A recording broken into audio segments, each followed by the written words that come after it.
할렐루야. 그래서 제가 어제 나눴던 메시지가 정확한 복음을 알고 그리고 그 복음의 진리를 따라 걷기라는 내용으로 제가 어제 내용을 나눴고, 또 오늘 아침에 김진호 목사님께서 또 이 새로운 피조물의 그 복음의 기본적인 네 가지 하나님의 큰 그림의 내용과 함께 이것들을 보여주고, 또 오후에 김보라 전사님이 이제 이 새 생명으로 기능하는 삶에 있어서의 성령 충만함이 무엇인지, 이거를 또 우리가 성령 충만했을 때 갖고 있는 어떤 영적인 추상적인 개념을 육의 충만 강성 비교해서 우리가 생각했을 때 성령 충만함의 나타남의 모습을 조금 더 바르게 잡을 수 있는 걸 저희가 배웠습니다. 그리고 또 방금 전 최순일 목사님께서 또 여러 가지 내용들을 나눠주셨는데, 제가 나중에 녹화 파일을 드릴 것이기 때문에 또 두고두고 잘 소화하시면서 또 삶에 적용하시면 좋을 것 같습니다.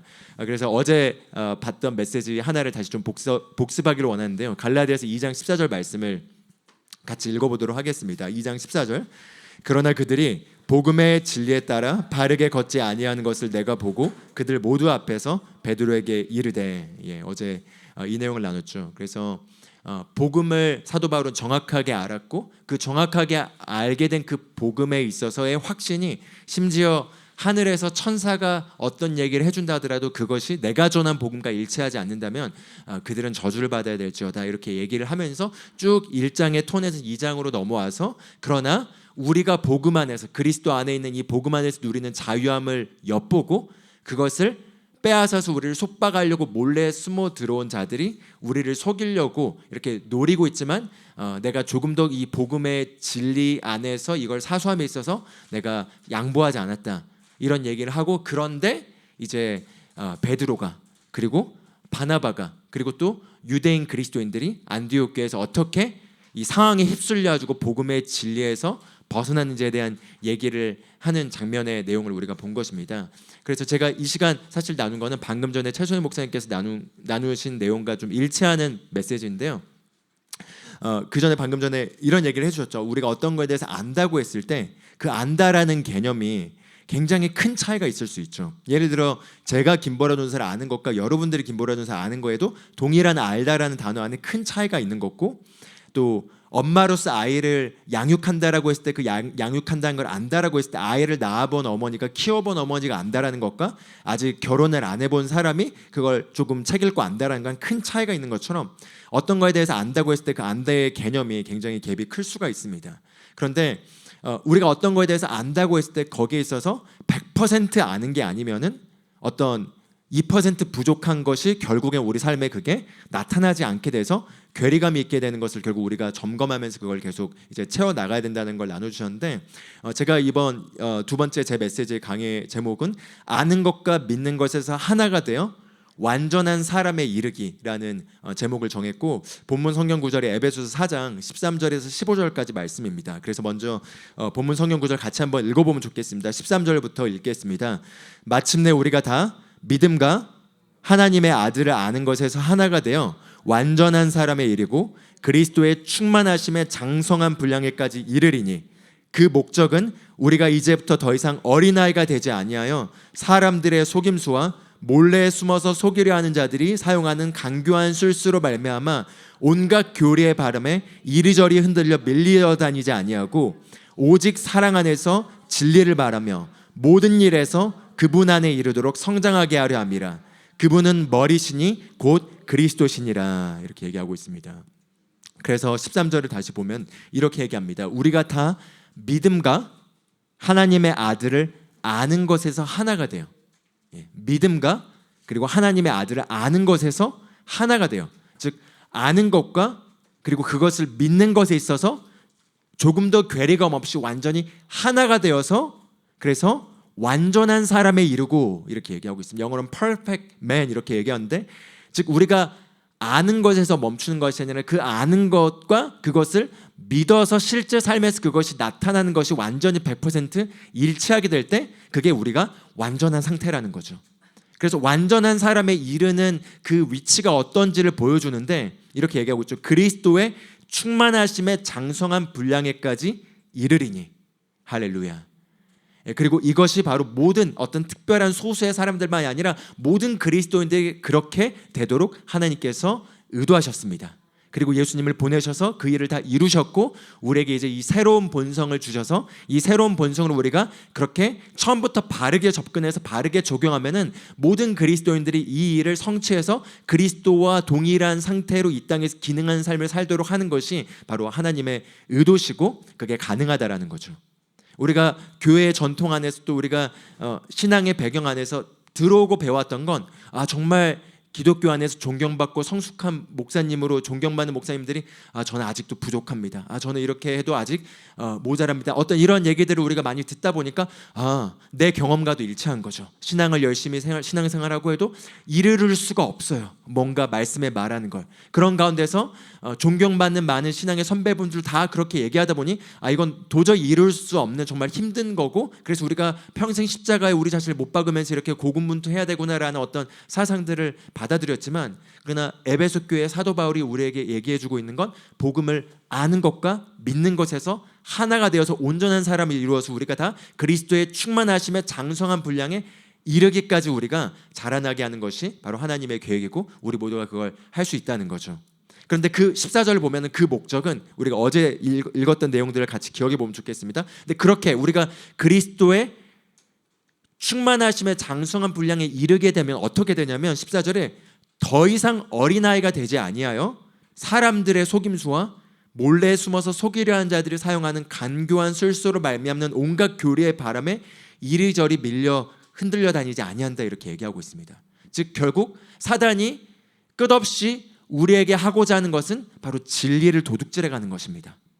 요한복음 10장 10절에 보면 예수님께서 사실은 문맥을 보면은 우리가 그냥 도둑이 오는 건 도둑질하고 죽이고 멸망시킨 것이라고 얘기할 때 우리가 사단을 보통 지칭하지만 정확한 문맥 안에서는 거짓 선지자들이 거짓 교사들이 와서 결국 양들을 이렇게 도둑질하고 그리고 죽이고 멸망시킨다고 얘기하고 있습니다. 그래서 마귀가 결국 하는 일은 진리를 도둑질해가는 것입니다. 진리를 도둑질하면 이미 그리스도께서 다 고귀한 희생을 통해 값을 지불하시고 승리하셨음에도 불구하고 우리를 죽이고 그리고 멸망시킨 것이 가능하기 때문입니다. 멸망시키고 죽이고 도둑질하는 게 아니라 순서가 도둑질하고 그래서 정확한 복음의 진리 안에 우리가 서 있지 못하도록 여러 사상들을 통해서 종교의 전통을 통해서 우리의 경험을 통해서 우리의 어떤 이성을 통해서 자연적인 감각에서 지금 들리는 소리들을 통해서 우리의 진리를 도둑질하기만 하면은 그러면 이제 그 다음부터는 이제 때리고 죽이고 파괴시키고 마음껏 우리 삶을 하는 것이 가능하다라는 거죠. 그리고 그런 것이 끊임없이 우리 인간의 역사 가운데 기독교의 역사 가운데 종교를 통해서 율법을 통해서 그리고 여러 가지 그런 전통을 통해서 끊임없이 복음의 진리에서 우리가 떠나게 하도록 우리를 노리고 있다는 거죠. 그래서 베드로와 바나바도 휩쓸려 버렸습니다. 거기에는 교리뿐만 아니라 그들이 바른 교리를 알고 있었음에도 불구하고 아마 전통이었겠죠. 전통과 사람들의 어떤 피어 프레셔 그런 압박, 상황의 압박에 의해서 그들이 타협해 버렸습니다. 그래서 저희가 이제 이 메시지를 아는 것뿐만 아니라 이 새로운 피조물 훈련소에서 제가 가장 잘 할 수 있는 거는 적용하는 것이라고 생각을 합니다. 저는 많은 걸 알지 못해도 아는 걸 정확하게 적용하는 데 힘써왔고 그래서 그 적용하는 거에 있어서 제가 도움이 저에게 됐던 것들을 또 채널에 계속 해서 사람들이 더 적용을 쉽게 하는 게 제 목적인데 그런데 그렇게 해서 이제 결국 15절에서는 결국 우리가 사랑 안에서 진리를 말하면서 모든 영역에서 그분에게까지 자라리니 모든 영역에서 우리 삶의 우리의 성품에서 가정에서 우리의 재정에서 우리의 건강에서 우리가 영혼을 구원하는 일에서 하는 모든 일들에서 그리스도의 장성하심에 충만한 분량에까지 이르도록 성장하게 하는 것이 바로 하나님의 우리를 향한 가지고 계신 계획이고 거기에 있어서의 시작은 바로 우리가 믿는 것과 아는 것이 하나가 되는 것이라는 거죠. 그래서 그 부분으로 오늘 같이 좀 나눠보려고 합니다. 그래서 아는 것과 믿는 것에서 하나가 된다는 것은 무엇인가? 첫 번째는 우리가 아는 것과 믿는 것에서 이게 하나가 되기 위해서는 먼저 정확하게 알아야 됩니다. 정확하게 알지 못한다면은 아는 것을 적용할 수가 없습니다. 내가 대강한다면은 그 안다고 생각하는 대강하는 정보에 다른 정보들이 들어왔을 때 이게 틀렸다라는 걸 확실하게 구분하지 못합니다. 그래서 틀린 정보들, 복음에서 정확하게 일치하지 않는 정보들이 여러 가지 경로를 통해 우리에게 들어왔을 때 우리가 그거를 얼럴트하게 보고 구분해내는 게 아니라 어느새 그것들을 받아들여서 우리도 모르게 우리는 안다고 생각하지만 속임당하고 있다는 거죠. 안다고 생각하지만 사실은 알지 못하고 있고 속임당하고 있고, 그래서 삶에서 나타나고 있지 않는 거죠. 그래서 정확하게 알아야 되는데 로마서 6장 3절에서 9절 내용이 새로운 피조물의 계시 관점에서 이 내용을 보면 굉장히 클리어하지만, 제가 이 새로운 피조물의 계시, 즉 새로운 본성의 접근을 몰랐을 때 이 내용을 아무리 읽어도 이해가 안 됐어요. 왜냐하면 제 경험에서 이걸 도저히 해석할 수가 없는 거죠. 그런데 한번 같이 봐보겠습니다. 3절을 보면은 영어로는 킹 제임스에선 know you not or do you not know, 이렇게 알지 못하느냐 이렇게 시작을 합니다. 그래서 정확하게 알아야 된다는 거죠. 그래서 바울도 지금 로마서 교회 6장에 이것을 알지 못하느냐, 이것을 우리가 다 알고 있지 않습니까? 라고 무엇을 아는지 얘기합니다. 3절 제가 읽겠습니다. 예수 그리스도 안으로 침례를 받은 우리가 다 그분의 죽음 안으로 침례를 받은 줄을 너희가 알지 못하느냐, 이렇게 얘기합니다. 그래서 침례라는 중요한 단어가 나오고요. 새로운 피조물의 계시의 핵심은 사실 침례를 정확하게 이해하면은 그 안에 새로운 피조물의 계시의 정수가 그 안에 다 담겨 있습니다. 아침에 목사님께서 보여주셨던 4가지 그림 중에 4번째 그림 기억나시나요? 검정 사람에서 예수님의 십자가와 부활과 반대편에는 노란 사람, 그게 바로 침례인데 침례는 결국 동일시됨입니다. 즉 그리스도와 동일시됨인데, 십자가에서는 그리스도가 죄인이었던 우리와 동일시되셨고 보좌에 앉으신 그분에게 이제 우리가 그분과 동일시되어서 그분의 위치에 있게 된 게 단순한 동일시법인데, 이게 새로운 피조물의 계시의 코어 메시지라는 거죠. 그래서 그 내용을 여기 나누고 있는데, 그래서 이걸 알지 못하느냐 이렇게 얘기하고 있습니다. 4절 제가 읽겠습니다. 근데 잘 익숙한 말씀이기 때문에 그냥 귀로 잘 들으시면 좋겠습니다. 4절에 이렇게 얘기합니다. 그러므로 우리가 죽음 안으로 침례를 받아 그분과 함께 묻혔나니 이것은 그리스도께서 아버지의 영광을 힘입어 죽은 자들로부터 일으켜진 것 같이 우리도 생명의 새로움 속에서 걷게 하려 함이라.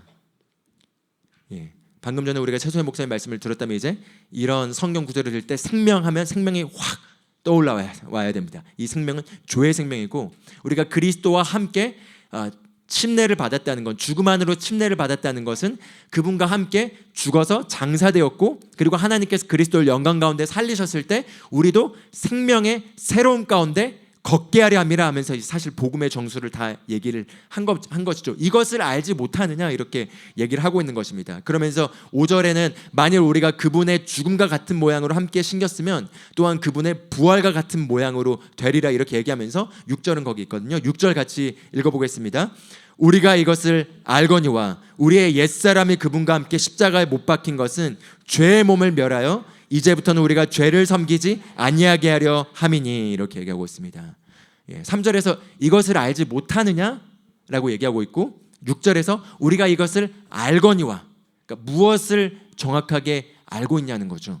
우리가 알거니와 우리의 옛사람이 그분과 함께 십자가에 못 박힌 것은 죄의 몸을 멸하여 이제부터는 우리가 죄를 섬기지 아니하게 할 함이니, 이렇게 얘기하고 있습니다. 그리고 나서 9절 읽기 전에 7절 8절 제가 읽어드리면은 죽은 자는 죄로부터 해방되었느니라 이렇게 얘기하고, 8절 만일 이제 우리가 그리스도와 함께 죽었으면 또한 그분과 함께 살 줄을 믿노니, 9절 그리스도께서 죽은 자들로부터 일으켜지셨으므로 다시는 죽지 아니하시고 사망이 다시는 그분을 지배하지 못하는 줄 우리가 아노라, 이렇게 또 얘기하고 있습니다. 아노라. 그래서 3절, 6절, 9절에서 쭉 전체 내용을 얘기하면서 이것을 알지 않습니까? 이것을 우리가 압니다. 그리고 이것을 우리가 압니다. 이렇게 얘기하고 있는데, 여기에서 바울이 알다라는 단어를 사용하면서 강조하고 있는 중요한 복음의 정수의 메시지는 무엇이냐면 바로 그리스도와의 동일시됨입니다. 그리고 이 그리스도와의 동일시됨 안에는 우리가 원래 아담이 범죄하기 전에 하나님의 생명이 그 안에 있는 상태에서 노란 사람으로 지어졌으나 죄를 짓게 되었고 이걸 먹는 날인 죽으리라 했을 때 그 일이 일어난 거죠. 그래서 하나님의 생명이 떠나가게 되었고 영적으로 죽게 되었습니다. 근데 영적으로 죽게 된 순간 어떤 일이 일어나게 되었냐면 육신의 영역에 속박을 받게 돼서 죄의 몸에 지배를 받게 되는 상태가 이제 죄의 본성을 가진 죄인의 상태인 것입니다. 그래서 죄의 몸을 기억하면 좋겠어요. 왜냐하면 우리가 아직 죄의 몸을 입고 있거든요. 그리고 이 죄의 몸은 우리가 휴거될 때 부활의 몸으로서 몸의 구원을 받을 것입니다. 그래서 우리가 휴거돼서 부활의 몸을 입게 됐을 땐 더 이상 믿음을 사용할 필요가 없게 되죠. 왜냐하면 몸 자체가 이제 부활의 몸이기 때문에 완전한 거죠. 그런데 지금 우리 몸은 아직 구원을 받아야 될 상태로서의 소망의 영역으로 남겨져 있는 죄의 몸을 입고 있는 상태인데, 그런데 우리의 영이 구원을 받아서 새로운 피조물로서 새로운 본성으로 재탄생하게 되었다는 거죠. 그래서 아까 전에 고린도후서 5장 4절 말씀을 봤지만 죽을 것이 이 생명에 삼켜지게 하게 하려 하노라 이렇게 얘기하는 이 죽을 것이 바로 이 죄의 몸입니다. 그런데 중요한 것은 이 죄의 몸에 우리가 원래 지배를 받는 죄의 본성의 옛사람의 상태가 우리 죄인의 모습이었는데, 그 죄인이었던 죄의 본성을 가지고 있던, 그래서 이 죄의 몸에 노예일 수밖에 없었던 그 사람이 그리스도와 함께 십자가에 못 박혔고, 그래서 그리스도께서 십자가에서 못 박히셨을 때 완전히 죄인이었던 우리와 하나가 되셔서 공의의 관점에서 하나님이 보셨을 땐 십자가에서 저와 여러분을 보고 계셨던 것입니다. 완벽하게 동일시된 것입니다. 그래서 우리가 아까 고린도서 5장 21절도 읽었지만 하나님이 죄를 알지도 못하신 예수 그리스도를 우리를 대신하여 죄로 삼으신 것은 죄를 짊어진 정도가 아니라 죄가 되신 것입니다. 죄가 되었다는 건 완벽하게 죄인인 죄의 본성을 가지고 있는 우리와 하나가 되어가지고 완벽하게 동일시되어서 십자가에서 우리의 죄와 하나가 되고 우리의 질병과 하나가 되고 우리의 수치와 하나가 되고 죄로 말미암아 들어온 모든 저주와 사망과 하나가 되어서 완벽하게 죄로서 지불해야 될 모든 심판의 값을 그분이 지불하셨습니다. 그래서 하나님께서 우리 이 죄에 대한 싹슨 사망인데, 이 사망의 죄에 대한 심판을 내려야 되는데 그것을 예수 그리스도께 내리시면서 우리가 죄로서 이 죄로 말미암아 사단의 지배 아래서 사망의 지배 아래 있었던 그 모든 것들에는 값을 완벽하게 지불하신 것입니다. 그리고 그리스도께서 죽으셨을 때 죄의 본성을 가지고 있던 우리의 옛사람도 그리스도와 함께 죽었습니다. 그래서 지금 그 얘기를 얘기하고 있는 것, 너희가 다 그분 안에서 침례를 받았을 때, 우리가 그리스도 안으로 침례를 받았을 때 먼저 너의 죄의 사람이었던 옛사람이 그리스도와 함께 죽었다는 것을 알지 못하느냐? 죽었다는 것은 그분과 함께 죽어서 장사되어서 끝나버렸다. 그리고 예수 그리스도께서 이제 부활하셨을 때 우리도 그 안에서 부활의 모양으로 새롭게 재탄생하게 된 걸 알지 못하느냐? 이렇게 얘기하고 있는 것입니다. 그래서 아까 7절에는 죽은 자는 죄로부터 해방되었나니 이렇게 얘기합니다. 즉 우리가 예전에는 이 죄의 몸에 지배를 받아서 거기에 노예일 수밖에 없었던 그 사람인데, 그 사람이 죽어버려서 더 이상 죄의 몸에 종노릇한 노예가 아니라는 거죠. 우리는 거기에서 해방되었다는 것입니다. 그래서 해방되어서 우리는 이제 새로운 피조물이 되었다는 거죠. 그런데 우리가 다 이 성경을 읽지만 이 새로운 피조물로서의 이 새로운 본성과 이 새로운 본성으로 기능하는 것을 우리가 배우지 못하게 되면은 분명 이렇게 죽었다고 얘기하는데 난 죄를 짓고 있어요. 그럼 죄를 짓고 있으니까 죽었는데 왜 죄를 짓지? 나 다시 죽어야 되나? 다시 한번 죽여봅니다. 십자가에서 다시 영접기도 하고 이제 회개하고 그리고 이제 막 눈물을 흘려보고 이제 그래서 한 2, 3일은 좀 약효가 있어요. 그래서 뭔가 죄를 안 지은 것 같고 그러다가 갑자기 이제 화내고 죄 지면은 죽은 줄 알았는데 안 죽었네. 근데 성경을 보면 예수님이 한 번 죽었는데 또 죽어야 되냐? 한 번 죽고 또 죽을 필요 없는데 예수님 또 죽으셔야 될 것 같은데 이제 이런 느낌이 들면서 이제 복잡해지는 거죠. 왜냐하면 우리가 지금 감각을 따라서 우리 자신을 보고 있기 때문에 그런 해석이 나오게 되는 것입니다. 그런데 9절을 보면은 그리스도께서 죽은 자들로부터 일으켜 주셨으므로 다시는 죽으실 필요가 없다. 즉 우리가 또 이 죄에서 해방되기 위해서 그리스도께서 무언가를 더 하실 필요가 없다는 거죠. 죽어버렸습니다. 그 사람은. 그래서 사망이 다시는 그분을 지배하지 못하고 그분이 한 번 죽었고 한 번 부활하셨기 때문에 다시 또 부활하실 필요가 없는 것처럼 우리도 한 번 예수님을 믿고 침례를 받았을 때 한 번 우리 옛사람은 죽었고, 그리고 이제 한 번 우리가 부활해서 재탄생했을 때 새로운 피조물로 우리가 재탄생한 순간 우리는 더 이상 사망의 지배 아래 있지 않습니다. 할렐루야. 그래서 이게 바로 우리의 위치라는 거죠. 우리는 새로운 본성을 갖게 되었고, 그럼 우리가 부활했을 때 그럼 우리가 있게 된 위치는 무엇이냐? 방금 전에는 십자가에서 예수님이 우리와 하나가 되었다고 얘기하는데, 이제 여기 있는 이 로마서 6장 3절에서 9절까지 내용의 에베소 2장 3절에서 또 우리 10절까지 연결시켜 보면 좋겠지만, 거기에선 허물과 죄로 죽었던 너희를 그분께서 함께 살리시고 그리고 또 함께 일으키사 함께 그리스도 예수 안에서 천상의 자리에 함께 앉히셨으니 이는 오는 여러 세대에게 그분의 은혜의 풍성함이 어떤지를 알게 하려 하심이라 하는 가운데서 10절에 너희는 그분의 작품이니 그리스도 예수 안에서 선한 일을 위하여 지으심을 받은 자라. 그렇게 하심은 우리로 하여금 그 일을 하도록 하게 하려 하심이니. 이렇게 10절이 그 백그라운드에서 나오는 것인 거죠. 할렐루야. 그래서 우리가 2장 10절의 말씀, 즉 우리가 그리스도와 함께 이제 보좌에 안침받은 위치에 있게 되었습니다. 그리고 이게 바로 이제 보좌에 앉으신 그리스도와 우리가 동일시된 것이죠. 이제 머리이신 그리스도와 몸인 저와 여러분, 우리는 그리스도 안에 있게 되었고 그리스도의 모든 충만하심이 바로 우리 것이 되었고 우리는 그리스도 안에 있고 그리스도가 우리 안에 있게 되었습니다. 그래서 우리가 정확하게 알아야 되는 것은 바로 이제 우리의 위치를 정확하게 아는 것입니다. 우리는 더 이상 죄인이 아니고 우리는 의인입니다. 우리는 더 이상 우리 자신을 또 십자가에 못 박으려고 할 필요가 없고 육체를 십자가에 못 박는다는 건 감각의 정보들을 무시하고 말씀을 따라서 새로운 피조물로서의 나의 본성과 말씀의 거울에서 비춰지는 그 모습대로 나를 인식하면서 감각의 소리들을 거절하는 것이 육체를 십자가에 못 박는 것입니다. 그래서 그 위치에서 우리가 시작을 해야 된다는 거죠. 그래서 새로운 피조물은 결국 방금 전에 최순희 목사님께서 나눠주신 것처럼 거울 원리고 이 거울 원리는 말씀의 거울을 통해서 거울에는 반사된 내가 보이는 거죠. 근데 거울에 반사된 나의 모습이 바로 내 영의 모습이고 바로 그리스도와 하나 된 바로 그리스도와 완벽하게 동일시되어서 그분의 본성과 그분의 의와 그분의 능력과 그분의 지혜와 그분의 사랑과 그분의 모든 것과 완벽하게 우리가 동일시되어서 하나를 갖게 된 그 위치가 바로 새로운 피조물 저와 여러분의 위치입니다. 그래서 이게 바로 새로운 인류인 것입니다. 둘째 아담이자 마지막 아담이신 예수 그리스도의 후손들, 그게 바로 저와 여러분인 것이죠. 할렐루야. 그래서 제가 예전에는 이 말씀을 몰랐을 때는 죄를 지을 때마다 로마서 6장을 읽고 여기서 이해가 안 되니까 이제 7장으로 가면 거기서 공감이 돼요.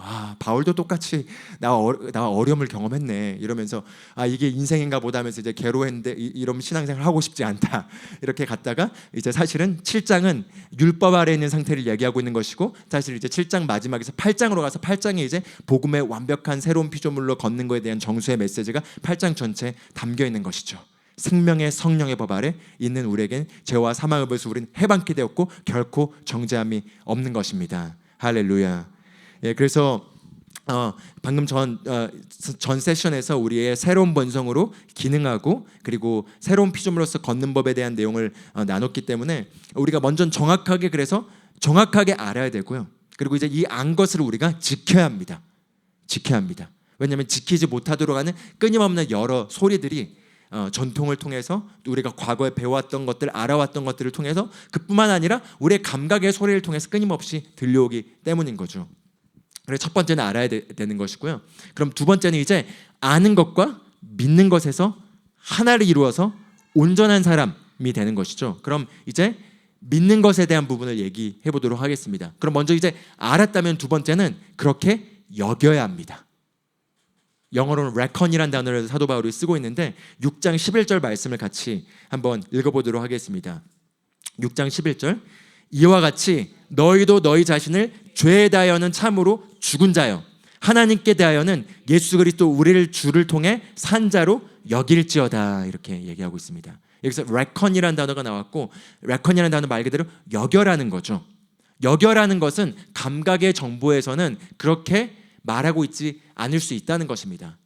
새로운 피조물 의인이긴 무슨 너 지금 죄 짓고 있잖아. 너 지금 화내고 있잖아. 너 지금 실수하고 있잖아. 너 지금 안 되고 있잖아. 너 지금 너 모습을 봐. 너 인생을 봐 하면서 이런 정죄와 정죄의 화살들 그리고 환경에서 경험에서 비롯된 무수히 많은 정보들이 우리의 감각을 통해서 우리에게 끊임없이 말씀을 부인하고 사실 즉 상황에 기반한 팩트들을 진리로 우리 안에 받아들이도록 계속해서 공격한다는 거죠.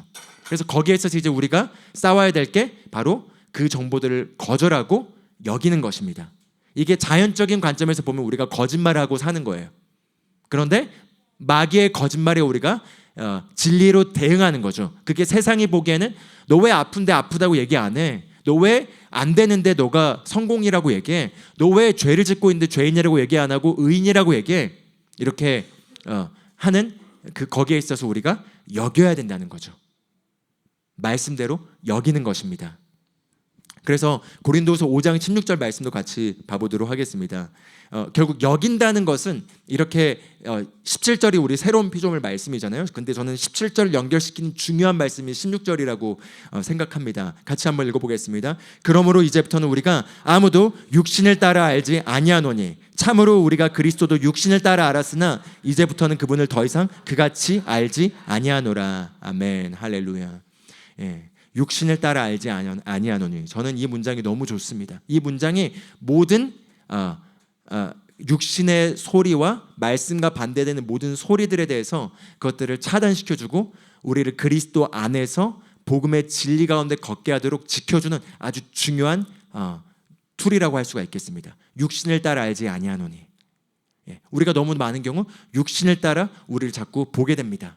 육신을 따라 자녀 양육에 있어서, 육신을 따라 부부관계에 있어서, 육신을 따라 사회에서 매겨진 어떤 평판을 따라서, 육신을 따라서 지금 내가 눈앞에 보여지고 있는 어떤 내가 행동하고 있는 그 모습을 따라서 나는 이걸 잘 못해. 나는 역시 부족해. 나는 역시 이게 안 되고 있어.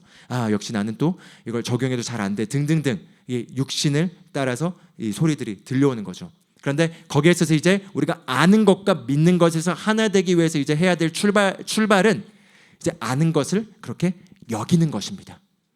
여기는 것입니다. 이 여기는 부분을 우리가 할 때 처음에 저항의 소리들이 많이 들려오지만 그때 그 저항의 소리들을 계속해서 무시하고 말씀을 가지고 여겨야 된다는 거죠.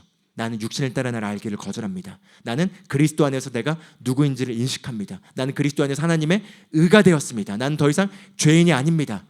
너 죄 짓고 있잖아. 나는 죄인이 아닙니다. 나는 하나님의 의가 되었습니다. 나는 하나님의 의가 되어서 죄를 진 순간 바로 인식하시죠. 나는 이 죄를 짓는 이 죄의 사람은 그리스도와 함께 죽었기 때문에 나는 이제 하나님께 살아있게 된 의가 되었습니다. 이렇게 여기는 것입니다. 그때 감각의 모든 소리가 그것을 대적하면서 아니야 할 때 여겨야 된다는 거죠. 그리고 그렇게 여기기 시작하면은 여길 때마다 우리 안에 있는 본성이 활성화됩니다.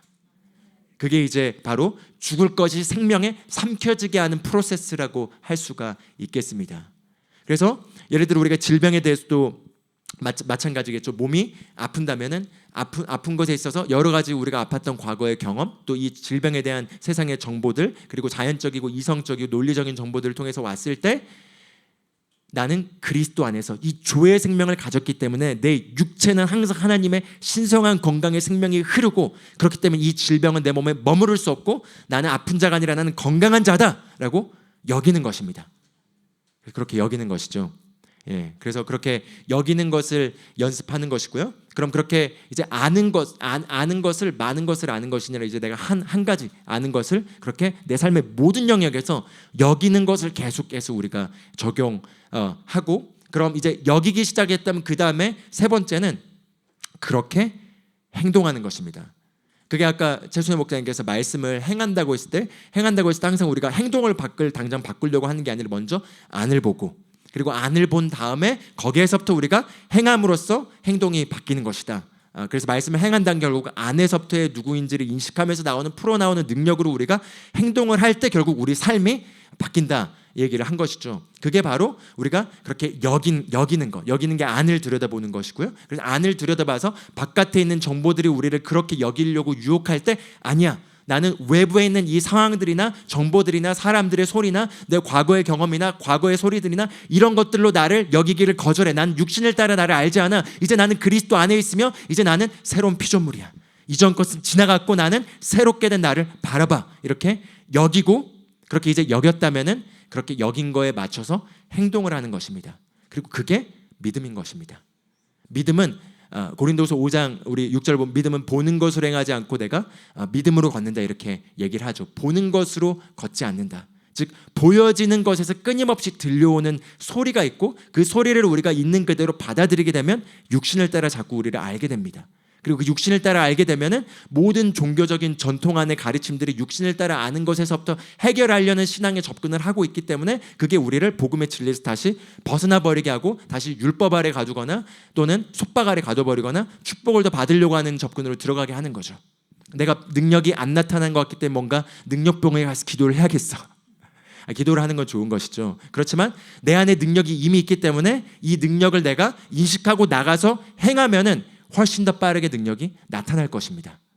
그래서 그러면은 방금 우리가 11절에서는 그렇게 여길지어다 이렇게 봤는데, 그렇다면 이제 12절에서 13절 보면은 그 행동한다는 건 결국 yield, 순종이라는 표현보다는 양보한다 라는 표현이 더 좋을 것 같습니다. 거듭난 영에 우리가 양보해서 육신을 거기에 내어드리는 것, 그게 이제 행동인 거거든요. 그러니까 행동 자체를 바꾸려고 하는 게 아니라 내 거듭난 영에 내 혼을 양보시켜서, 그래서 육신이 그거를 캐리아웃 할 수, 그것을 수행할 수 있도록 내 몸을 내어드리는 것, 양도하는 것, 그게 바로 이제 본성을 따라서 이제 말씀을 행하는 자의 모습이라고 할 수가 있겠습니다. 그래서 12절 13절을 보면 이렇게 얘기합니다. 같이 한번 읽어보겠습니다.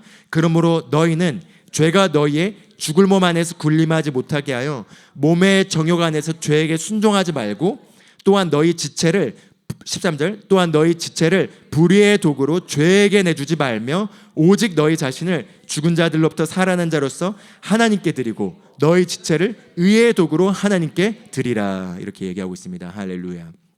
그래서 이제 12절을 보면은 그러므로 너희는, 근데 이제 이 그러므로 12절이 나오기 전에 우리가 11절 여겨라, 너희는 이제 죄에 대하여는 죽은 자로, 그리고 하나님께 대하여는 살아있는 자로 여겨라, 그리고 여기고, 그리고 12절에 그러므로 너희는 이제 이렇게 너의 몸을 내어드려라, 양도해라, 이렇게 얘기하고 있는 거죠. 그래서 너희는의 이 너희는 누구를 얘기하는 거죠? 우리의 거듭난 새 영을 얘기하고 있습니다. 우리가 아까 일가가 아니라 복음의 기초 중에 기초의 손흥민 얘기를 하시면서 우리가 함께 따라서 고백한 게 무엇이죠? 나는 영이고 혼을 가지고 있고 육체 안에 살고 있습니다. 그래서 이 육체는 비록 죄의 몸이지만 이 나는 영이고, 그리고 진짜 나는 영이고, 이 영이 새로운 피조물이 되었고, 이 영이 그리스도 안에서 완전한 자가 되었고, 거룩한 자가 되었고, 부요한 자가 되었고, 건강한 자가 되었고, 조금도 부족함이 없는 하나님의 손수 빚으신 걸작품으로서 하나님께서 이 땅에서 살게 하신 그 계획을 이루는 데 필요한 모든 능력과 자질과 모든 것을 갖춘 완전한 자가 되었고, 그리고 거기에서부터 이제 우리가 밖으로 이것을 풀어져 나오게 해서 생명이 썩을 것을 삼켜지게 하여서 이 땅에서 예수님이 걸으셨던 것처럼 걷게 하는 게 바로 우리가 이제 살아가는 삶인 거죠. 그래서 너희는 죄가 너희의 죽을 몸 안에서 군림하지 못하게 하여 몸의 정욕 안에서 죄에게 순종하지 말고, 이 얘기를 좀 정확하게 나눠야겠습니다. 왜냐하면 우리가 거듭난 새로운 피조물로서의 새로운 본성을 우리 영에 가지고 있다 하더라도 몸은 아직 죄의 몸을 입고 있기 때문에 이 죄의 몸이 끊임없이 우리를 죄의 정욕 가운데로 들어가게 하려고 우리를 유혹하고 있다는 거죠. 그런데 유혹하고 있는데 이 거듭나기 전에는 우리가 이 유혹을 이길 수 없었고 거기에 속박당해서 그냥 거기에 노예로 살아갈 수밖에 없었습니다. 그런데 이제는 우리가 여기에서 자유케 되었다는 거죠. 왜냐하면 거기에 노예였던 그 사람은 죽어버렸기 때문입니다. 죽었습니다. 화를 내는 그 사람은 죽었습니다. 조급하던 그 사람은 죽었습니다.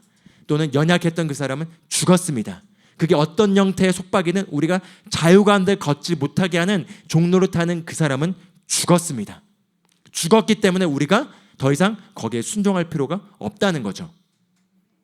그래서 이제 이 메시지를 배우고 나서 이제 처음 이제 이걸 적용할 때 겪게 된 딜레마가 무엇이냐면, 이제 머리로는 다 새로운 피조물이고 완전하다는 거 알겠는데, 근데 이제 내 육신이 너무 강해서 육신이 자꾸 이 죄의 형태로 나를 끌어가고, 그래서 거기에서 이제 나 왜 새로운 피조물인데 왜 또 이러고 있지? 그래서 이제 새로운 피조물의 율법이 시작됩니다. 난 새로운 피조물 이러면 안 되는데, 나는 의로워졌는데, 나는 의인데, 근데 이러면 안 되는데, 이러면서 이제 정죄를 받고 있는 거죠. 근데 이제 그 행동에 있어서 우리가 바른 선택을 하지 않으면은 육신 안에 있기 때문에 정죄가 들어올 수밖에 없죠. 그런데 로마서 8장 1절을 보면은 그런즉 누구든지 그리스도 아닌 자에게는 결코 정죄함이 없나니 얘기합니다.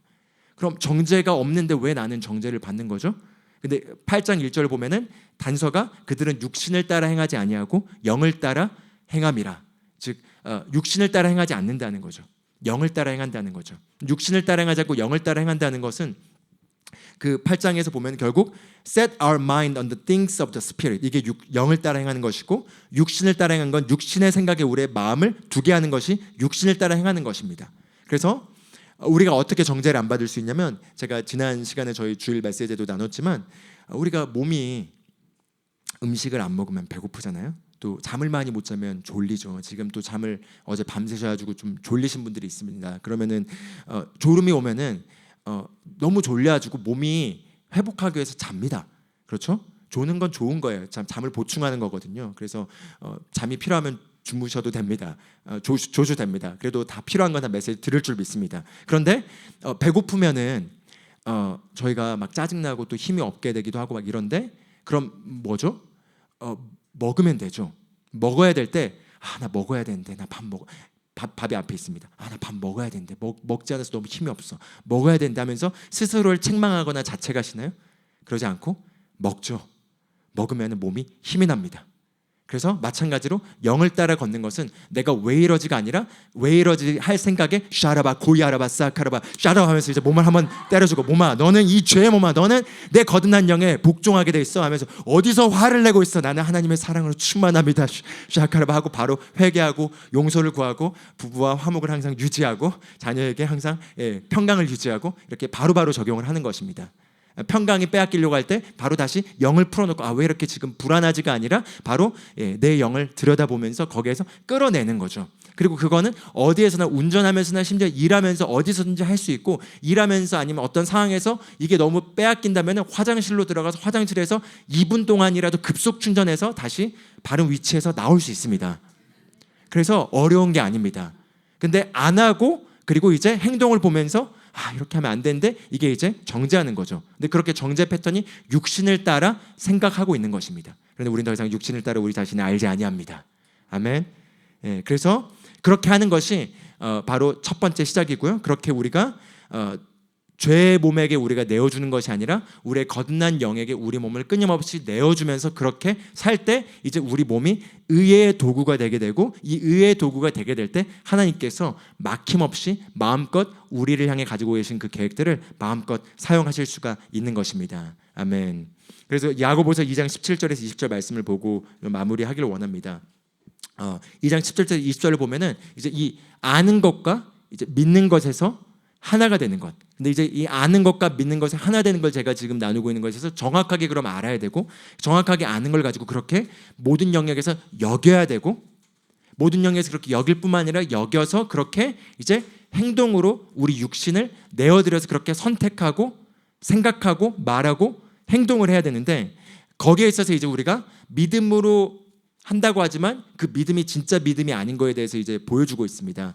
17절부터 같이 한번 읽어보겠습니다. 이와 같이 믿음도 행위가 없으면 그것만으로는 죽은 것이니라. 참으로 어떤 사람이 이르되 너는 믿음이 있고 나는 행위가 있으니 내 행위가 없는 내 믿음을 내게 보이라. 나는 내 행위로 내 믿음을 내게 보이리라 하느니라. 너가 하나님이 계신 줄을 믿으니 잘한도다. 마귀들도 믿고 떠느니라.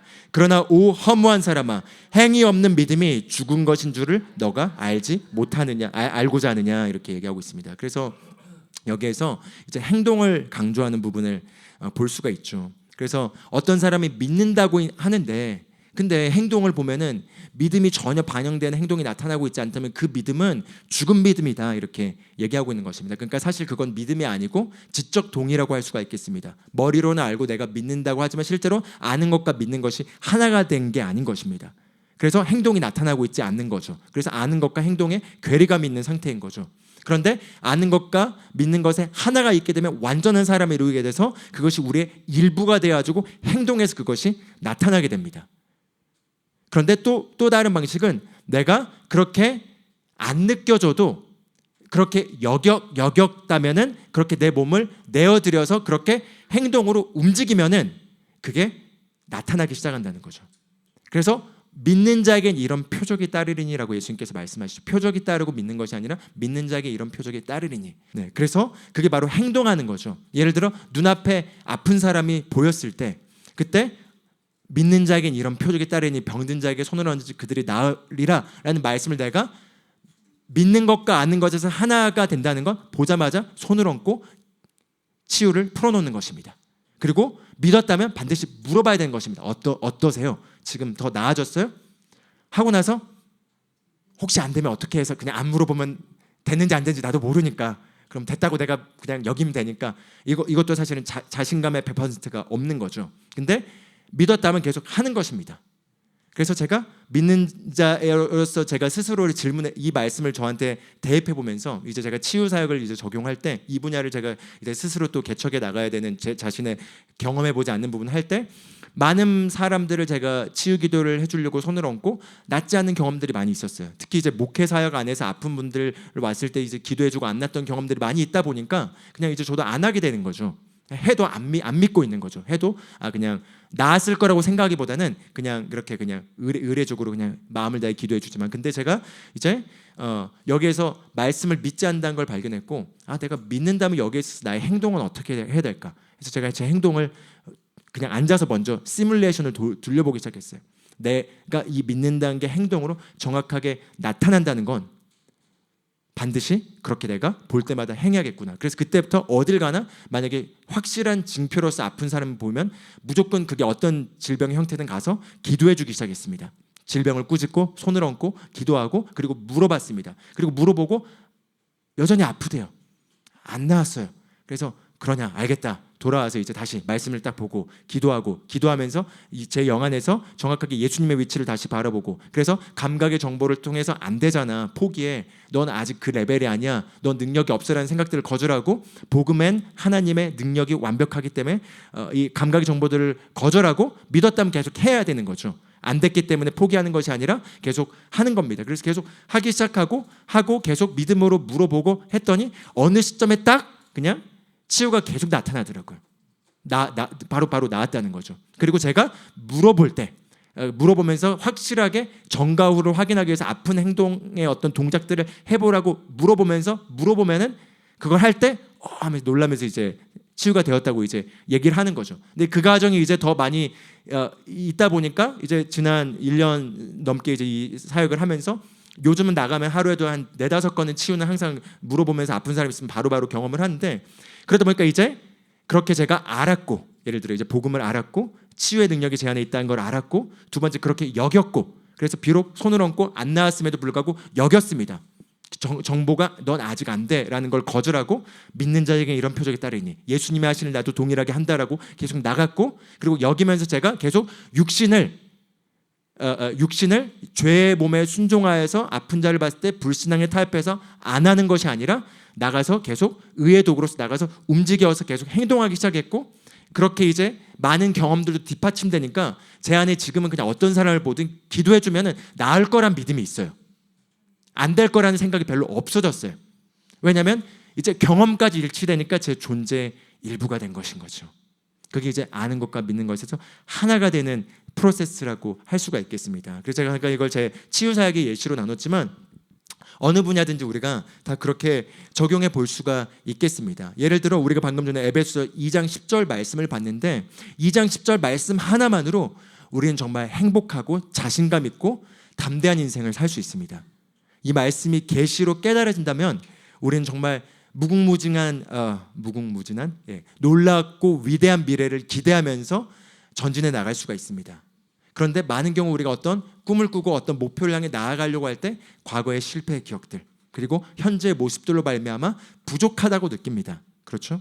우리가 어떤 영적 자리에서 하나님이 어떤 비전을 주셔서 어떤 그런 감동을 받아도 갑자기 내 현실로 돌아오면 바로 내 모습을 보면서 난 이게 없고 이게 안 되고 이래서 부족함을 느끼죠. 부족함을 느끼는 경우가 참 많습니다. 자질이 부족한 것들, 어떤 능력이 부족한 것들, 또는 자원이 부족한 것들, 또는 아직 성품이 부족한 것들, 여러 가지 부족한 것들이 우리의 경험과 함께 연결되어서 우리에게 얘기를 하는 거죠. 부족하다. 그런데 그 부족하다는 정보를 거절하고 나는 하나님의 걸작품으로 명품적인 존재로 지음받았고, 그리고 나를 지으셨어 하나님께서 하시고자 하는 그 계획을 내 안에 두셨고, 그걸 이루기에 필요한 모든 능력과 자원과 그리고 필요한 모든 것을 내 안에 이미 다 두셨기 때문에 내가 지금 내 눈앞에 느껴진 것과 상관없이 부족하는 어떤 현재 상황과 상관없이 믿음으로 내가 꿈꾸고 전진해 나가면은 거기에 모든 것은 따라오게 돼 있다라는 걸 믿고 행동에 나가는 것입니다. 그게 이제 여기고 행동까지 나가는 거겠죠. 그래서 그렇게 우리가 하나하나씩 적용을 하는 것입니다. 베드로서 1장 3절 4절에도 보면은 생명과 경건의 습관 모든 것을 우리에게 이미 다 주셨다고 얘기를 한 거죠. 그럼 그걸 가지고 그렇게 내 인생을 바라보는 것입니다. 할렐루야. 제가 어떻게 그래서 이 말씀을 알고 미국에 왔는데 영어로 사역하는 걸 포기하고 한국 사역만 하면서 한인들에게만 사역을 할 수가 있겠습니까? 불가능한 거죠. 우리 모두 여기 계신 모든 분들도 열애 없이 제 영어가 된다면 여러분 모두 하실 수 있습니다. 그래서 이 모든 한국에 있는 미국에 계신 이 메시지를 아시는 분들은 다 선교사들입니다. 적어도 12민족을 담당하셔서 12민족의 나라를 선교하시기를 주님의 이름으로 축복합니다. 예, 그래서 제가 먼저 본을 보일 것이기 때문에 함께 가기를 주님의 이름으로 축복합니다. 그래서 제가 영어를 타협할 수가 없었어요. 미국에 와서 영어를 볼 때마다 너무 자존심이 상하는 거예요. 제가 사실 뭐 제 얘기를 별로 안 하지만 한국에서 최연소로 회계사도 합격하고 모든 걸 빨리빨리 이루어가지고 전도사도 25살에 전도사로 임명받았고 24살에 결혼했고 뭐 빨리빨리 모든 걸 했어요. 그래가지고 막 모든 걸 빨리 하고 막 이렇게 빨리 하는 게 막 이렇게 있다가 미국에 28살인가 왔는데 갑자기 영어가 기초 문법도 안 되고 그리고 막 커피도 주문이 안 되겠고 영어 좀 그래도 어느 정도 한국 영어에서 그래도 좀 했다고 생각했는데 안 들리고 말이 안 나와가지고 그래서 6년 전에 정말 그 모든 게 이제 늦게 시작됐습니다. 그래가지고 어떻게 회계사 공부는 또 그냥 그 한국 강의 들으면 또 강의가 얘기하기 때문에 그냥 영어 시험 쉽게 합격할 수 있는데 그거랑 또 영어를 하는 건 별개잖아요. 그래서 제가 영어 직장을 가져서 이제 들어가서 영어도 이제 연습하려고 갔는데 영어는 하나도 하지 않고 그냥 계속 숫자만 보고 하루 종일 사용한 영어는 yes or no 아니 is it right, okay, thank you 뭐 이거 말고는 없어요. 그리고 나서 그들이 무슨 영어 얘기를 하면 하나도 못 알아먹겠어요. 그래서 돌아와가지고 맨날 그 학교 갔다 온 학생이 엄마한테 얘기하는 것처럼 이제 엄마 보라던 사이에 제가 학교 생활, 직장 생활을 보고하면은 그냥 우쭈쭈하면서 저를 위로해주고 했는데 그러다 보니까 이제 영어 실력이 안 느는 거죠. 그리고 제 아내가 저에게 얘기하기를 좀 제가 수학적, 논리적인 능력이 있지만 언어적 능력은 좀 딸리는 것 같아요. 그래서 다른 학생들에 비해 빨리 늘진 않는데요. 그런 가운데서 이제 영어를 계속 더 막 뭔가 회계사 공부듯이 영어 공부를 하려고 하면 그렇게 영어 공부가 하기 싫고 안 되는 거예요. 그렇지만 그럼에도 불구하고 제가 미국에 왔을 때 미국에 와서 하나님이 제 심령 안에 주신 감동은 민족들을 보여주면서 이 민족들을 다 복음화시켜서 세계를 선교하는 거를 보여주셨고 그게 제가 미국에 남게 된 이유였습니다. 미국에 제가 2018년 7월 2일 날 와서 이제 딱 6년이 돼가는데 그리고 나서 2달 안에 그 비전을 받았었고 그래서 제가 남기로 결정하고 이제 있게 된 건데 그래서 딱 그걸 남기로 결정한 순간부터 제가 한국 책을 안 읽었거든요. 성경도 한글로 안 보기 시작했어요. 그때부터. 그래서 한글 책들도 아예 안 보고 모든 걸 영어로 보고 영어로만 듣고 이렇게 이제 하긴 했는데 근데 그렇게 이제 누적되니까 그 효과를 조금 보고 있는 것 같긴 합니다. 적어도 영적인 메시지 하는 거 있어서는 성령의 감동이 있으면 단어들이 막 흘러나오는데 근데 이제 발음들을 조금 교정해야 되는 것들이 여전히 있지만 그러나 생각해 보십시오. 제가 5년 동안 영어로 사역한다고 하고 막 이렇게 하는데 영어 공부의 딜레마에 빠져서 그래서 제가 육신을 따라 저를 계속 여긴 거죠. 그래서 안 되고 있어. 그리고 상황도 안 되고 있어. 아무것도 없어. 우리 주은 자매님 어제 소개해줄 때 참 저에게 위로가 되는 메시지를 나눠주셨는데 이 좋은 메시지를 우리만 듣고 있으면 안 되고 모든 사람이 들어야 된다는 얘기를 그래도 해줬다는 거 아닙니까? 저는 그때 그냥 내 영어 실력 때문에 역시 브랜든 주는 착해서 여기 들어주고 있고 아무도 오지 않아. 역시 내 영어가 문제고 난 정말 메시지를 잘 못 전하고 난 내가 누구인지 모르겠어 막 이러고 있는 그런 딜레마에서 이제 하고 있었지만 그때마다 제가 말씀을 적용해서 그렇게 여기고 그리고 비전을 포기하지 않고 그리고 나에게 필요한 근데 정말 그 타협할 수 있는 환경 속에서 제가 고민을 많이 했어요. 근데 고민을 많이 했는데 그럼 미국에 있을 이유가 없는 거예요. 그래서 막 가끔 이제 상황을 너무 많이 바라다 보면 이제 아내에게 우리 여기 왜 있냐? 여기서 뭐 지금 뭐 이렇게 물론 브랜든 중요하고 소중한 사람들이긴 하지만 한국 사람들 살아갈 거면 한국에 한국인들이 많지 왜 여기 왔냐? 당장 때려치고 한국 갈까? 우리 잘 먹고 잘 살려고 하고 왔냐? 뭐 이러면서 이제 불만을 토로하다가 그러다가 이제 환경을 탓하고 사람을 탓하고 제 자신의 과거에 어렸을 때 영어 공부 안 한 걸 탓하기를 스탑하고 그리고 육신을 따라 하기를 거절하고 그리고 제가 어느 시점부터 여기기를 시작했어요. 여겨서 영어로 사역하는 모습을 바라보고 그리고 그뿐만 아니라 에베소 2장 말씀이 제 안에 설득이 일어나기 시작했습니다. 그래서 하나님이 저를 부르셔서 이 땅에서 무언가 어떤 일을 하고자 하셨다면 당연히 물론 이제 한국말로 해서 이 한인들과 함께 사역하는 것도 포함되어 있지만 영어를 통해서 반드시 해야 될 일이 있고 여기에 필요한 모든 것들은 다 있기 때문에 나의 부족한 영어 실력이라 하더라도 영어는 차츰 개발될 거지만 하나님이 뭐든 하실 것이다. 뭐 능력이 대단하게 나타내 뭐든 될 거기 때문에 난 그걸 믿음으로 전진하겠다 라고 하면서 제가 집에서 영어 공부만 처박혀서 영어 안 느는 걸 박차고 밖에 나가가지고 현장에서 영어 공부를 시작했습니다. Excuse me sir, excuse me ma'am 이러면서 이제 자꾸 남자한테 excuse me ma'am 하다가 맴이 아니지 하고 다시 이제 교정하고, 그 다음에 그 사람이 뭐라고 말하는데 무슨 말인지 하나 못 듣는 가운데서 기도해주고, 그렇게 시작하면서 하나 깨달은 건 이 사람들 한 말들을 그냥 한 20%만 이해해도 뭐 사역하는데 문제가 없다는 걸 깨달았습니다. 왜냐하면 많은 경우 어떤 인생의 문제와 불만과 어려움들을 얘기하기 때문에 그건 가끔 제가 그냥 그만 얘기해, 내가 기도해 줄게 하고 이제 그냥 제가 말씀을 시작했을 뿐인데, 그럼 뭐 사람들이 변화되니까요. 이제 그러면서 점점 이제 뭐 듣기 능력도 늘어나고 다 늘어나고 있긴 하지만, 그러나 그런 식으로 이제 여겨서 실제로 행동으로 제가 나가서 그냥 하기 시작했습니다. 그런데 그럼에도 불구하고 제가 영어 유튜브 채널을 안 했던 이유가 제 영어를 못 들어주겠는 거예요.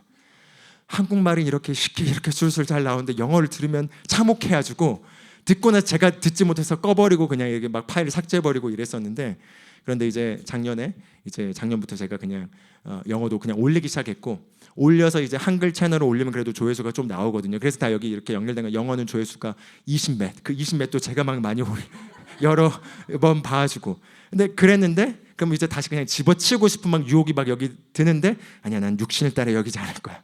그리고 믿음으로 전진해 나가야 되는 거예요. 그래서 끊임없이 환경에서 안 되는 것들을 정보를 통해서 저를 좌절하려고 할 때 그렇게 여기기를 거절하고 행동으로 계속 그냥 나가니까 하나님이 사인들을 보여주시면서, 한 번은 어스틴이라는 플로리다 잭슨빌에 있는 사람인데 갑자기 하나님이 Listen to 잔초라는 얘기를 아침에 일어났는데 했다는 거예요. 그래서 Listen to 잔초. 그래서 잔초가 누구야? 그래가지고 잔초 있어 프리치, 하나님이 그렇게 얘기를 했대요. 그래서 그 사람이 잔초를 이렇게 잔초 검색하면 영화배우 잔초가 나오거든요. 그래서 제가 안 나와요. 근데 패스터 잔초, 프리처 잔초 하면 제가 바로 뜹니다. 제가 바로 떠가지고 이거 하나님이 말씀하신 거구나 생각하고 제 거 메시지를 들으면서 제 메시지를 다 듣고 자기가 가지고 있는 그 문제에서 빠져나왔대요. 백인인데.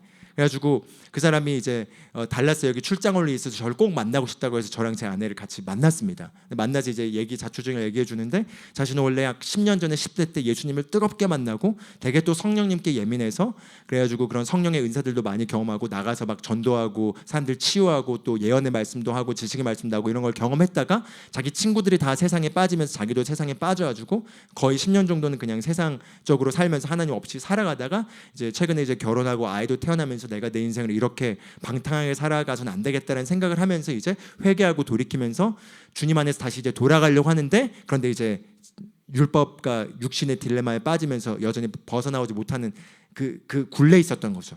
그러다가 갑자기 하나님이 어느 날 아침에 되게 강하게 Listen to 잔초.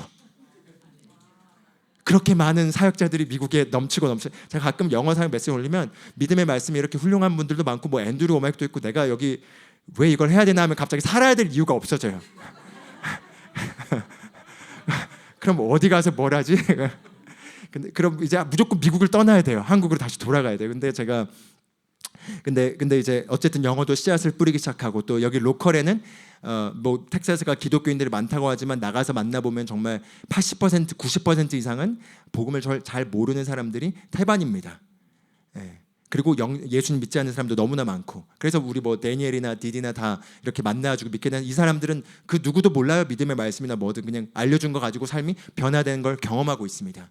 그런데 어쨌든 그래서 그 형제가 그래서 만나면서 하나님이 그런 리슨투 잔초라는 얘기를 했고, 그다음에 이제 자기 삶을 나누고 나서 저희가 이제 또 잠깐 얘기 나누고 나서 저희들을 위해서 기도해 주게 또 되겠냐고 해서 기도해 달라고 했는데, 기도해 주면서 갑자기 어떤 걸 엄청나게 많이 보면서 막 여러 가지 위로의 말들을 해줬. 미국 교회가 슈거 커팅된 복음하는데 너희들이 가르친 이런 강력한 메시지가 필요하고 하나님께서 그걸 보여주신, 너희가 학교도 하고 뭐도 하고 건물도 있게 되고 미국의 보라든사 당신은 여러 교회 워십 리더들을 키워내고 트레이닝하고 사람들이 오자마자 찬양 가운데 사람 막 축사가 일어날 뿐만 아니라 사람들이 강력하게 나서 하고 뭐 이것저것 얘기해서 저희가 아멘 하고 돌아오는 가운데 보라는 사람 큰 위로를 받으며 돌아왔습니다. 왜냐하면 그날 아침에도 영어 유튜브의 어떤 실태에 대해서 저희가 회의를 하면서 상황을 바라보고 열매를 바라보면서 굉장히 네거티브한 모드에서 그 형제를 만나러 갔었거든요. 어쨌든 그래서 이제 그럼에도 불구하고 제가 그래서 낙심해서 아무것도 안 했다면은 아무 일도 안 일어났겠지만, 제가 그렇게 올리니까 저희 로컬에 오고 있는 미국 분들 중에 로리라는 자매는 여기 어떻게 사는데 제 거 유튜브 하나 메시지를 듣고 그리고 나서 은혜를 받아가지고 그 Execute the Judgment라는 메시지를 몇십 번, 몇백 번 듣고 녹취까지 해가지고 저한테 이거를 그냥 책으로 만들어서 이렇게 사람들 좀 나눠줘도 되겠냐고 저한테 물어보면서 은혜를 받으면서 저희 예배에 와가지고 섬기고 있습니다.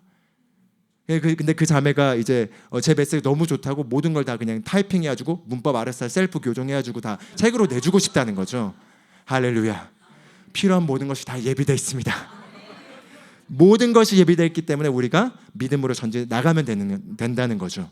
그래서 저희가 정말 죄에서부터 자유케 돼서 우리가 의의 삶을 사는 것뿐만 아니라 정말 하나님은 우리가 정말 자유함에서 우리가 누릴 뿐만 아니라 이 위대한 비전 가운데서 하나님의 크고 놀라운 일들을 우리 사람 한 명 한 명을 통해서 우리를 통해서 하기를 원하십니다. 그리고 거기에 필요한 모든 것들이 우리 안에 있기 때문에 우리가 그렇게 말씀을 따라서 계속 여기는 거죠. 방금 제가 이렇게 나눴던 제 삶도 실제적이지만 그렇게 우리가 너무나 이런 어떤 일과 관련된 나의 어떤 중요한 영역들은 당연하게 일과 우리를 동일시하면서 끊임없이 나의 나타나고 있는 능력으로 우리를 자꾸 저지하게 되는 위험에 빠진다는 거죠. 그럴 때마다 그러나 우리가 물론 이제 계속해서 능력은 우리가 개발되게 돼 있죠. 그런데 우리가 믿음으로 계속 전진해 나가면서 가게 되면은 하나님의 특별한 더 큰 은혜가 이제 믿음을 따라오면서 훨씬 더 빠르게 능력이 증가됩니다. 그리고 어떤 능력은 증가시킬 필요 없이 그 능력에 완벽한 사람을 보내주십니다. 그렇게 해서 하나님의 일들이 우리 삶 가운데 나타나게 되는 거죠. 할렐루야. 그래서 그게 우리가 질병의 영역뿐만 아니라 재정의 영역뿐만 아니라 모든 영역, 정말 모든 영역에서 우리가 정확하게 알고 안 것을 그렇게 실제로 여기고 여겼다면 이제 첫 번째로 해야 될 건 그렇게 여기는 게 지금 생각을 바꾸는 작업인 거죠. 여겨서 언어를 바꿔야 됩니다. 아, 나 이거 부족한데라는 말을 할 때마다 거절하고 다시 언어를 바꾸는 거죠. 제가 감사하게 제가 20대 초반에 이제 제가 그리스도 대살교회를 갔고 그때 그리스도 대살교회 김준일 최실 목사님이 이제 믿음의 말씀에서 새로운 피조물로 갈아타셔서 새로운 본성과 오늘 나눴던 이런 내용들을 중요하게 가르치고 있었을 때 거기에서 제가 시작을 해서 아플 수 없는 신성한 건강을 갖는 게 우리의 본성이다라는 거를 첫 번째로 배우기 시작해서 뭐 예를 들어 이렇게 가다가도 발을 여기 찍으면은 아야라고 하면 안 되고 샤카라바 힐 이렇게 하고 이렇게 해야 되는 거를 훈련을 받아가지고 제가 그렇게 적용을 해봤습니다. 그래서 제가 이제 저는 이제 또 20대 초반이면 이제 혈기 넘치고 순수하니까 있는 걸 그대로 바로 모든 걸 적용하자 해가지고 제가 원래 성격이 굉장히 이상한 사람이었고 극단적이어가지고 인간관계를 잘 못했어요. 제가 굉장히 지금 업그레이드된 버전인데 거듭났지만 옛사람의 흔적 가운데 조규성 회계사 공부할 때 핸드폰 없애고 모든 사람과 연락 끊고 1년 반을 지내도 문제가 전혀 없고 사람들과 관계를 피곤하게 여기는 사람이었어요. 그래서 제가 처음에 교회 갔을 때 그 당시 김병환 전사님이라는 분이 있었는데 제가 기계이고 로봇이어서 손댈 게 많아서 저를 많이 훈련시켜줬습니다. 인간관계를 잘할 수 있도록. 근데 그러면서 제가 이제 점점 개조가 돼갔는데 근데 이제 제가 말씀을 어떻게 적용했냐면 제가 MBTI나 뭐 성격 검사로 저를 여기는 그런 모습들 있잖아요. 그것들 다 해체해 버리고 새로운 피조물은 난 더 이상 ISTJ가 아니다. 새로운 피조물은 난 더 이상 뭐 D나 C나 뭐 I가 아니고 나는 상황에 맞게 D도 될 수 있고 S도 될 수 있고 I도 될 수 있고 C도 될 수 있다. 내가 목회자로서 사람들에게 어떤 말씀을 들을 때 나는 S로 잘 듣는다. 내가 어떤 I로서 지금 복음을 전하기 위해서 사교를 할 때 I로 나는 변모돼서 사교한다. 내가 지금 어떤 일들을 되어지게 하기 위해서는 C로서 정확하게 분석한다. 내가 지금 뭔가 개척을 하고 나가야 될 때는 D로서 물불 안 가리고 나간다. 이렇게 새로운 피조는 그리스도 안에서 모든 것을 할 수 있습니다. 그렇게 제가 적용해가지고 당장 복음 전하러 나가면서 이제 제가 해보지 않은 일들에 뛰어들기 시작했습니다. 그렇게 뛰어들면서 이제 계속 이제 변모됐는데 그래서 한 번은 제가 컵라면 뜨거운 물에 펄펄 끓는 물에 뜨거운 물에 딱 이렇게 컵라면을 먹으려고 했다 허벅지에 쏟아버렸어요. 허벅지에 쏟아버렸는데 쏟아버려가지고 뜨겁잖아요. 보통 이제 화상이 돼야 되는데 그래서 바로 얻는 이제 샤워실 가서 찬물로 이렇게 틀어주긴 했지만 아예 한 게 아니라 어떻게 되지 아니라 healed 하면서 제가 막 허벅지를 이렇게 손 대고 healed 막 이렇게 shut up 하면서 divine life 막 이렇게 하고 나서 그냥 무시하고 아프지 않은 것처럼 그냥 걸어다녔는데 그냥 아무런 자국도 없이 사라지더라고요. 그때부터 제가 이제 치유의 생명을 이제 나타난 걸 경험했고 그래서 제 자신에게 이렇게 적용하면서 감기 증상이 오면 그렇게 바로 거절하고 어디서 감히 하면서 이제 마치 그냥 뺨 때리듯이 질병을 때려버린 거죠. 질병의 영들을. 그래서 그런 이제 마귀는 그렇게 다뤄야 합니다. 어떤 그 펀치를 하고 싶으면은 그 샌드백의 어떤 그 복싱을 하지 마시고 마귀를 말씀으로 때려버리십시오. 그럼 마귀가 깜짝 놀라서 도망갑니다. 그게 마귀를 대적할 그가 너희를 피하리라. 마귀를 대적하는 건 Would you please come out? 이게 아니죠. 나가 이렇게 하면 이제 확 이렇게 나가는 거죠. 그런 자세. 그래서 그렇게 하나하나씩 적용하면서 그래서 저도 계속 지금도 적용해 나가고 있고 모든 분야에 이렇게 육신을 따라 알지 아니하고 영을 따라 알면서 하나하나 우리가 적용하면은 여기고 여긴 것으로 생각하고 생각한 거에 맞춰서 우리 언어를 일치시켜서 말하고 말한 거에 맞게 행동하고. 그래서 제가 이제 생방송 고백기도를 이제 한지 한 2년 정도가 됐거든요. 고백기도하고 할 때 가끔 이제 밤에 어떤 누구랑 멘토링하거나 하다가 막 2, 3시에 자는 경우도 있고 하면은 무조건 6시에 일어나가지고 준비를 해야 되는데 딱 일어나 목이 안 나가지고 오늘 할 수 있을까 할 때 치유의 생명을 믿잖아요. 그럼 한다 하고 제가 그냥 믿음으로 행동을 해서 오늘은 좀 몸 컨디션이 안 좋아서 못하겠습니다라고 안 하고 그냥 항상 방송 키고 하면은 하기 직전에까지 안 나와도 딱 믿음으로 가면 몸에서 목소리가 나오고 방송 잘 인도하고 끝나고 나면 생명으로 넘치면서 이제 하루를 충만하게 살아갑니다. 할렐루야. 그래서 저도 고백 기도를 이렇게 할 때마다 디바인 라이프가 풀어져 나온 것들을 느끼고 그러면서 제가 사실 가장 축복을 많이 경험해요. 그래서 제가 정말 말씀을 나누면서도 이렇게 매일매일 말씀을 묵상하고 고백하면서 말씀의 칼날이 점점 더 날카로워지는 걸 느낍니다. 그래서 우리 모두 날카로운 칼날의 말씀을 가지고 찔러 쪼갠 하나님의 말씀으로 우리가 여기고 말하고 행동해서 아는 것과 믿는 것에서 완전히 하나가 돼서 복음의 진리 안에서 우리가 정확하게 따라 행하면서 그러면서 하나님의 모든 충만하신 가운데 하나님의 뜻을 이루게 되기를 축복합니다.